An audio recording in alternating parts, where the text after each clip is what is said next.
Egypt and went to Cairo first and saw the great pyramids in Giza. This was the walkway that led up to the pyramids. First was the Great Pyramid of Khufu, one of the biggest pyramids. Even though there are hundreds of pyramids in Egypt, this has got to be one of the biggest. And so is Pyramid of Khafre. Some of the blocks are as tall as me. They're ginormous.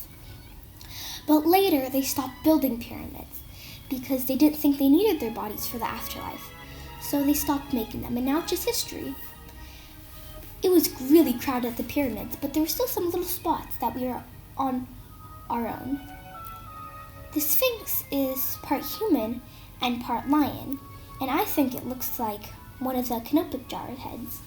The next day we took a trip to the Saqqara pyramid, and there was lots of buildings around it, but it was really cool because you could actually go in. And it used to be flat-topped, and then we added another one on top of another one, which created a step pyramid. It was a big space around it, and there were lots of buildings around it, so you could see everything and you could explore everything. This is the tomb of King Teti's vizier, and most tombs all tombs have hieroglyphics or prayers on it to keep the evil spirits away. And some of the hieroglyphics have photos of people on them, so the legs would be facing the same way, and the shoulders would be in view, both in view, because that seemed more realistic. This is the tomb of King Teti, and his tomb had also hieroglyphics, and it was very empty. Only a couple people were there. That part that has like that stone piece sticking off of it is sealed, and the part right in front of the steps is sealed. So it creates lots of work if you want to rub it. It looks like this has been robbed. Go. Yep, it has.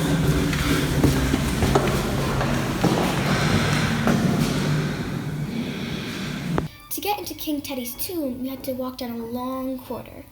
And it was similar to the Red Pyramid, because both of them had really long corridors. It was a hot day, but we still managed to get through all that we wanted to see. Next, we went to the Red Pyramid, and that's where we walked down. There was nobody there. And he had lots of empty rooms that I thought he kept his stuff in. This is a bent pyramid. We couldn't go in it, but it's just a pyramid with the top stripped down. The Karnak temple is really known for its columns, and in all these different places they have all these different columns. Some of them had paint on them, some of them didn't. And after we got out of the columns part, there were statues and old foundations of what used to be a big temple, a big beautiful temple. And each column was unique. It all had different paints on them, it all had different hieroglyphics on them, and it just made it seem different from all the other temples and all the other things we've seen. And in the entrance there's lots of statues of ram lions, and also a bunch of different little secret spots that you could go in. And sometimes it was empty, but it was just so beautiful to see. The Valley of the Kings and Queens had so many tombs. There were so many, and there's all these different ones you could go in. And one ticket got you only into 3 tombs, but they were beautiful. They were all painted. Some pieces were chipped off. You could see the tomb and see what it was like in the ancient Egyptian world. And we went to 3. All of them were Ramses. It was Ramses the 9th, 3rd, and 4th. And all these beautiful hieroglyphics all over the walls leading up into the tomb where it was in the corridor. And it was just beautiful to see. After that, we went to Hatshepsut's temple, and it was a big temple. And this was the white crown, because the crowns were the white symbol. And it was beautiful. There were statues of her, there were her tombs, and there was everything. It was amazing.